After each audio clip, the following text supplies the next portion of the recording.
दोस्तों, ये कहानी एक एसपी साहब की है जो भेष बदलकर अपनी पत्नी से मिलने के लिए जाते हैं।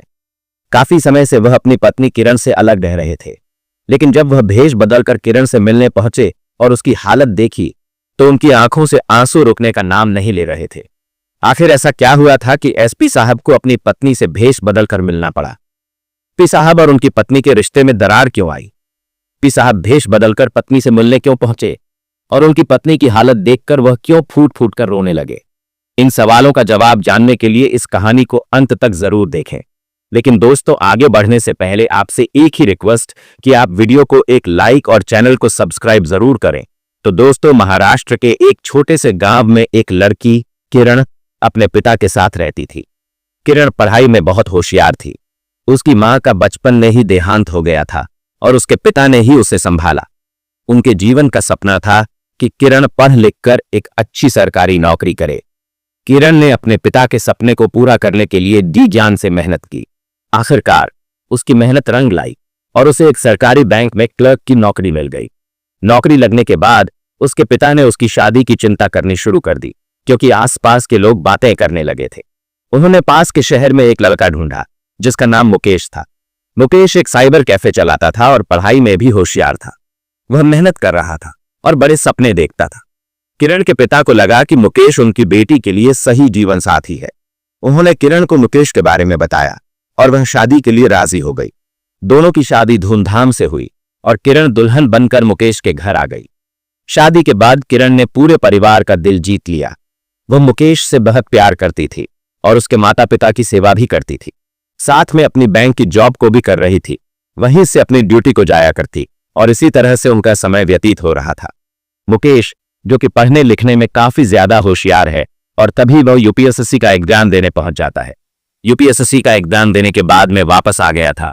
तो कुछ दिनों बाद जब रिजल्ट आता है तो उसे पता चलता है कि यूपीएसएससी के अंदर उसका सिलेक्शन हो गया है। अब जैसे ही टेस्ट के अंदर उसका सिलेक्शन हुआ था तो इस बात की उसे बड़ी खुशी होती है और वह इस बात का पूरा श्रेय अपनी पत्नी को देना चाहता है, क्योंकि वह पिछले कई साल से इस टेस्ट की तैयारी कर रहा था, लेकिन आज तक वह फेल होता हुआ आया था और आज पहली बार उसने इस टेस्ट को क्लियर कर लिया था। उसके बाद यह खुशी वह अपने पूरे परिवार को बताता है और परिवार के साथ मिलकर इस खुशी को अच्छी तरह से सेलिब्रेट करता है। किरण भी मुकेश की इस बात से बड़ी खुश होती है कि उसका पति कितना अच्छा है, उसने टेस्ट क्लियर किया है और उसका श्रेय मुझे दे रहा है। इसके बाद धीरे धीरे इसी तरह से समय व्यतीत होता है। मुकेश ट्रेनिंग के लिए चला जाता है और ट्रेनिंग कंप्लीट होने के बाद मुकेश एसपी बन जाता है। एसपी बनने के बाद वह अपने क्षेत्र में कार्यभार संभालता है और उसके बाद अपनी पत्नी के साथ हंसी खुशी रहने लगता है। लेकिन दोस्तों, तभी मुकेश महसूस करता है कि उसकी पत्नी भी जॉब किया करती है और वह भी जॉब किया करता है। ना तो माता पिता के लिए उनके पास टाइम है और ना ही एक दूसरे के लिए टाइम है। उसके बाद जो मुकेश है वह अपनी पत्नी से कहता है कि अब तुम ऐसा करो, इस नौकरी को छोड़ दो और मैं तो सरकारी नौकरी लग ही गया हूं। हमें जितने पैसे चाहिए उतने पैसे मैं कमा लेता हूं, तो तुम्हें अब नौकरी करने की जरूरत नहीं है। अब इस बात को जैसे ही किरण सुनती है तो पहले तो मना करती है, लेकिन जब मुकेश जोर देता है तो वह सोचती है कि यह मुझसे बड़ा ही प्यार करते हैं, तो कोई दिक्कत नहीं, मैं बैंक की नौकरी को छोड़ देती हूं। उसके बाद किरण उस बैंक की नौकरी को छोड़ देती है और मुकेश के घर में रहकर मुकेश का अच्छी तरह से ख्याल रखा करती है और उसके माता पिता की सेवा किया करती है। लेकिन दोस्तों, वह कहते हैं ना कि परिवार की खुशियों को किसी की बुरी नजर लग गई। ऐसा ही कुछ मुकेश और किरण के साथ होता है। धीरे धीरे मुकेश के मन में शक का कीड़ा जागने लगता है। मुकेश सोचता है कि मेरी पत्नी के उसके बैंक के कर्मचारी के साथ अवैध प्रेम प्रसंग है और इसी वजह से वो लोग उससे मिलने के लिए आया करते हैं। दरअसल दोस्तों, जब से किरण ने इस्तीफा दिया था तो उसके बाद उसके बैंक के कर्मचारी कभी कभी किरण से मिलने के लिए आ जाया करते थे, क्योंकि किरण का नेचर बहुत ही अच्छा था और वह लोग कैजुअली उससे मिलने के लिए वहां पर आ जाते हैं।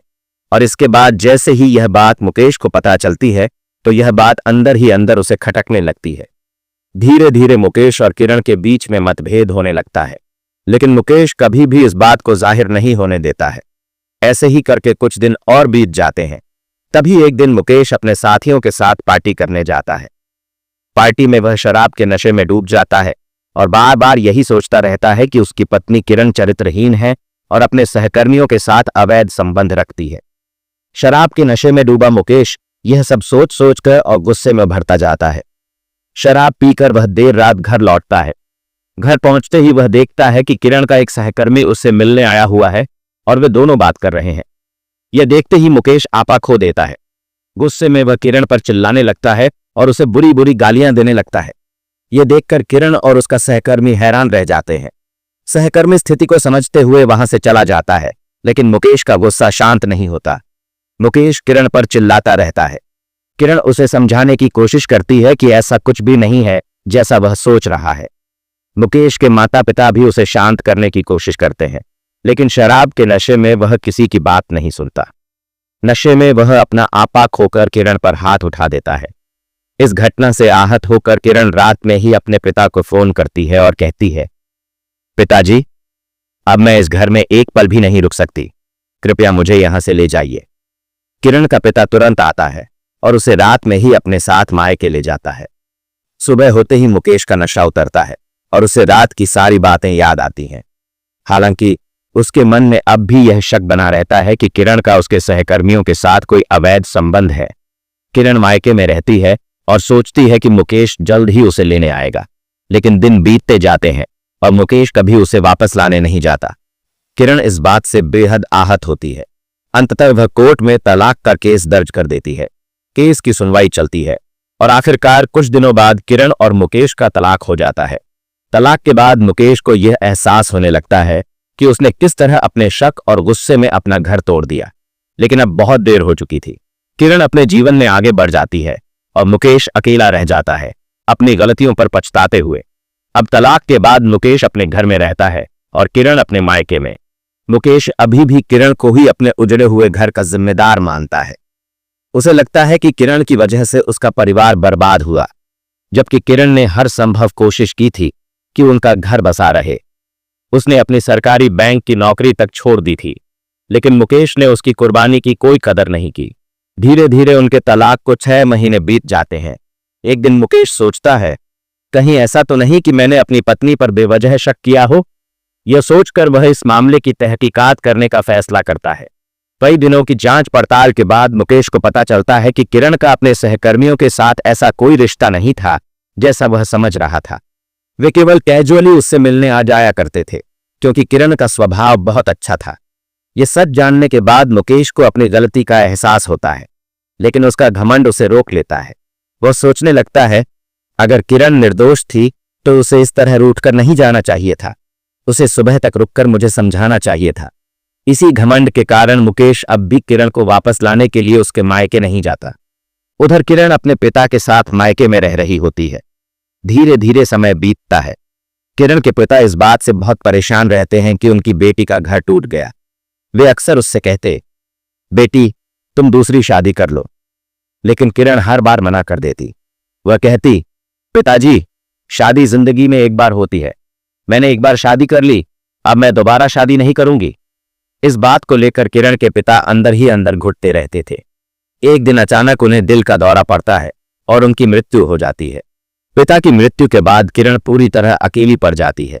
अब किरण के सामने सबसे बड़ी चुनौती थी कि वह अपना जीवन कैसे चलाए। उनके घर का खर्चा पिता की पेंशन से चलता था, जो अब बंद हो चुकी थी। किरण ने कई बार अपनी पुरानी नौकरी वापस पाने की कोशिश की, लेकिन सरकारी नौकरी एक बार छूट जाए तो उसे फिर से पाना मुश्किल होता है। पैसों की कमी के कारण किरण बेहद परेशान हो जाती है। घर में जो थोड़ी बहुत जमा पूंजी थी, उससे वह अपना गुजारा करती रहती है, लेकिन धीरे धीरे वह भी खत्म होने लगती है। किरण को अब समझ नहीं आ रहा था कि वह अपने जीवन को कैसे संभाले। इस कठिन समय में वह खुद को बार बार कोसती, काश मैंने अपनी नौकरी नहीं छोड़ी होती, काश मैंने मुकेश के गुस्से और शक का शिकार होकर इस रिश्ते को खत्म नहीं किया होता। लेकिन अब पछताने का कोई फायदा नहीं था। किरण की जिंदगी अकेलेपन और संघर्ष की एक दर्दनाक कहानी बन गई थी। तलाक के बाद किरण को समझ नहीं आता कि वह अपनी जिंदगी कैसे गुजारे। लंबे समय तक मायके में बैठे रहने के बाद वह सोचती है, इस तरह से तो जिंदगी नहीं कटेगी। तभी वह गांव के चौराहे पर एक छोटी सी चाय की दुकान खोलने का फैसला करती है। अपनी बची खुची सेविंग से वह दुकान शुरू कर देती है। चौराहे पर दुकान खोलने के बाद धीरे धीरे वहां गांव के लोग और बाहर से आने जाने वाले यात्री उसकी दुकान पर चाय पीने आने लगते हैं। किरण का व्यवहार बहुत अच्छा था, जिससे लोग उससे प्रभावित होते और उसकी दुकान पर बार बार आते। धीरे धीरे उसकी चाय की दुकान ठीक ठाक चलने लगती है और उसका गुजारा होने लगता है। उधर मुकेश अपने गुस्से और अहंकार में अकेला रह जाता है। वह तलाक के बाद भी अपने फैसले पर पछताने के बजाय इसे सही ठहराने की कोशिश करता है, लेकिन जैसे जैसे समय बीतता है वह भीतर से टूटने लगता है। 5 साल बीत जाते हैं। एक दिन मुकेश को एक शादी का निमंत्रण मिलता है। वह शादी में शामिल होने पहुंचता है। शादी का माहौल देखकर उसे अपने उजड़े हुए घर की याद आ जाती है। पंडित जी के मंत्रों और 7 फेरों को देखकर उसे अपने विवाह के वचन याद आते हैं। वह सोचता है, मैंने अपनी ही पत्नी पर शक करके अपना घर बर्बाद कर लिया। अगर मैंने उस समय अपनी गलत फहमी दूर करने की कोशिश की होती तो आज मेरी जिंदगी ऐसी नहीं होती। यह ख्याल उसे अंदर से तोड़ देता है। शादी का माहौल छोड़कर वह जल्दी ही वहां से निकल आता है और सीधा अपने घर पहुंचता है। घर में अकेले अपने कमरे में वह सोचते सोचते बिस्तर पर लेट जाता है। उसकी आंखों से आंसू बहने लगते हैं। वह खुद को कोसता है, किरण ने मेरी हर बात मानी, यहां तक कि अपनी सरकारी नौकरी भी छोड़ दी, फिर भी मैंने उसे कभी समझा नहीं। वह तय करता है कि अब वह किरण से मिलकर अपनी गलती मानेगा और उसे वापस अपने जीवन में लाएगा। लेकिन तभी उसके मन में यह ख्याल आता है, 5 साल हो गए हैं, कहीं किरण ने दूसरी शादी तो नहीं कर ली। रात भर इसी उधेड़-बुन में वह सो नहीं पाता। सुबह होते ही वह एक फैसला करता है, मैं भेष बदलकर किरण से मिलने जाऊंगा। पहले यह पता लगाऊंगा कि वह कैसी है और उसने दूसरी शादी की है या नहीं। सुबह सुबह उसका ड्राइवर गाड़ी लेकर आता है। मुकेश साधारण कपड़े पहनकर अपना रुतबा छुपाते हुए गांव की ओर निकल जाता है।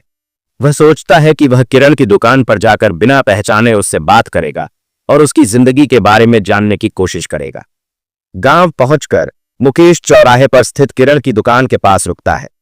उसे देखकर वह ठहर जाता है। किरण की सादगी और मेहनत उसे भीतर से झकझोर देती है। लेकिन क्या वह अपनी पहचान बताएगा और अपनी गलती कबूलेगा, या फिर वह किरण को दूर से देखकर वापस लौट जाएगा? कहानी यहीं से नया मोड़ लेती है। मुकेश जब अपनी पर्सनल गाड़ी में ड्राइवर के साथ निकलता है तो उसके मन में बहुत सारी उलझनें चल रही होती हैं। वह मार्केट जाकर एक सैलून में जाता है और सैलून वालों से कहता है, मुझे ऐसे तैयार करो कि कोई मुझे पहचान न सके। सैलून वाले उसकी बात मानकर उसे इस तरह तैयार कर देते हैं कि देखने से वह बिल्कुल भी पहचान में नहीं आ रहा था। तैयार होकर वह अपनी ससुराल के लिए निकल पड़ता है। रास्ते में उसके मन में सवालों का सैलाब उमड़ता है। किरण कैसी होगी? वह किस हाल में होगी? चलते चलते उसकी कार गांव के बाहर पहुंचती है। जैसे ही कार वहां रुकती है उसे भूख और थकावट का एहसास होता है। वह सोचता है, चलो पहले चाय पी ली जाए। गांव के चौराहे पर एक चाय की दुकान दिखती है। मुकेश कार से उतरता है और दुकान की ओर बढ़ता है। जैसे ही वह दुकान पर पहुंचता है और किरण को देखता है, उसके कदम ठिठक जाते हैं। किरण को देखकर वह हैरान और मायूस हो जाता है। उसके चेहरे पर पछतावे की झलक साफ दिखती है, लेकिन फिर वह खुद को संभालते हुए कहता है, पहले चाय पीता हूं, फिर बात करूंगा। वह किरण से कहता है, मेरे लिए 2 चाय बना दीजिए, एक मेरे लिए और एक मेरे ड्राइवर के लिए। किरण उसकी आवाज सुनकर चौंक जाती है। वह सोचती है, यह आवाज तो बिल्कुल मुकेश की है, लेकिन इसका हुलिया और उम्र देखकर ऐसा नहीं लगता कि यह मुकेश है। किरण थोड़ी उलझन में पड़ जाती है, लेकिन फिर सोचती है, हो सकता है यह सिर्फ इत्तेफाक हो। किरण 2 कप चाय बनाकर देती है। मुकेश चाय पीते हुए बार बार किरण को देखता रहता है। उसकी नजरों को किरण महसूस करती है और मन ही मन सोचती है, यह आदमी कौन है जो मुझे इतने ध्यान से देख रहा है? कहीं यह मुकेश तो नहीं? किरण को अचानक याद आता है कि मुकेश पुलिस विभाग में है और वह भेष बदल कर आ सकता है। वह थोड़ा झिझकते हुए पूछती है, क्या आप मुकेश हैं? मुकेश यह सुनकर चौंक जाता है। उसके मन में कई भाव एक साथ उमड़ पड़ते हैं। वह सोचता है, इतने साल बाद भी किरण मुझे पहचान गई, लेकिन क्या मुकेश अब अपनी पहचान बताएगा या फिर बिना कुछ कहे वापस लौट जाएगा? कहानी यहीं से नया मोड़ लेती है। जैसे ही किरण मुकेश की आंखों में आंसू देखती है, उसे यकीन हो जाता है कि यह और कोई नहीं, उसका अपना पति मुकेश ही है जो भेष बदलकर उससे मिलने आया है। यह बात समझने के बाद किरण खुद को रोक नहीं पाती और फूट फूट कर रोने लगती है। मुकेश तुरंत किरण के पास जाता है और उसे चुप कराने की कोशिश करता है। वह कहता है, किरण तुम क्यों रो रही हो? इस पर किरण भी मुकेश से सवाल करती है, मैं तो इसलिए रो रही हूं क्योंकि मेरी गृहस्थी उजड़ गई है और इतने सालों बाद तुम्हें अपने सामने देखकर मेरी आंखों से आंसू छलक पड़े। लेकिन तुम क्यों रो रहे हो? मुकेश गहरी सांस लेते हुए कहता है, किरण, मैं अपनी गलतियों के लिए माफी मांग रहा हूं। मेरी वजह से हमारे जीवन के 5 साल बर्बाद हो गए। अगर हो सके तो मुझे माफ कर दो और एक बार फिर से मेरी जिंदगी में लौट आओ। तुम्हारे बिना मैंने एक रात भी चैन से नहीं बिताई है। किरण यह सुनकर ताना मारते हुए कहती है, अब यहां आने की क्या जरूरत थी? तुम्हारे लिए तो मैं चरित्रहीन थी, है ना? मुकेश सिर झुकाकर फिर माफी मांगता है। किरण, मुझे माफ कर दो। हमारे तलाक के बाद मैंने सारी सच्चाई जानने की कोशिश की थी। तब मुझे एहसास हुआ कि मैंने तुम्हें गलत समझा था। मेरा शक पूरी तरह बेबुनियाद था। किरण यह सुनकर थोड़ा भावुक हो जाती है। वह मन ही मन सोचती है कि चलो, मुकेश को अपनी गलती का एहसास तो हुआ। मुकेश की बातों से पिघलते हुए वह आखिरकार उसे माफ कर देती है। मुकेश किरण से कहता है, अब चलो, हमारे घर चलते हैं। मुझे तुम्हारे पिताजी से भी माफी मांगनी है। मैं उनकी नाराजगी दूर करना चाहता हूं। यह सुनकर किरण एक गहरी सांस लेते हुए जवाब देती है, पिताजी तो अब इस दुनिया में नहीं है। उनकी मृत्यु काफी पहले हो गई है। उनके जाने के बाद ही मैंने यह चाय की दुकान शुरू की है ताकि अपने जीवन का गुजारा कर सकूं। मुकेश यह सुनकर और भी ज्यादा मायूस हो जाता है। उसकी आंखें झुक जाती हैं और चेहरा शर्म से लाल हो जाता है। लेकिन किरण उसे दिलासा देते हुए कहती है, मुकेश, अब जो भी हुआ उसे विधि का विधान मान लो। बार बार इस बात पर पछताना अच्छा नहीं लगता। हमें अब नई शुरुआत करनी चाहिए। मुकेश सिर हिलाकर हामी भरता है। वह किरण का हाथ पकड़ता है और कहता है, चलो, अब तुम्हें इस चाय की दुकान पर और संघर्ष नहीं करना पड़ेगा। हम मिलकर एक नया जीवन शुरू करेंगे। इसके बाद मुकेश किरण को अपने साथ गाड़ी में बिठाता है और वे दोनों नई उम्मीदों के साथ अपने घर की ओर बढ़ जाते हैं। इसके बाद मुकेश और किरण एक दूसरे से वादा करते हैं कि वे अब कभी भी एक दूसरे से अलग नहीं होंगे और साथ में खुशी खुशी अपनी जिंदगी बिताएंगे। फिर मुकेश अपनी गाड़ी में बैठाकर किरण को एक मंदिर ले जाता है जहां दोनों फिर से शादी कर लेते हैं। शादी के बाद मुकेश अपनी पत्नी को साथ लेकर अपने घर लौट आता है। जैसे ही मुकेश के माता पिता किरण को अपने घर में आते हुए देखते हैं, उनकी आंखों में भी आंसू आ जाते हैं।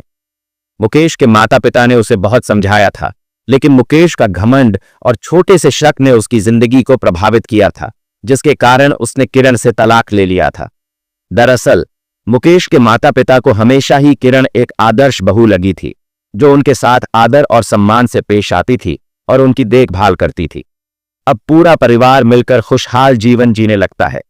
मुकेश अपनी ड्यूटी पर जाता है, जबकि किरण घर की अच्छे से देखभाल करती है और पूरे परिवार का ख्याल रखती है। यह थी कहानी मुकेश और किरण की, जिन्होंने एक छोटी सी गलतफहमी के कारण एक दूसरे से अलग होने का फैसला लिया, लेकिन अंत में नियति ने उन्हें फिर से एक कर दिया। आपका क्या ख्याल है?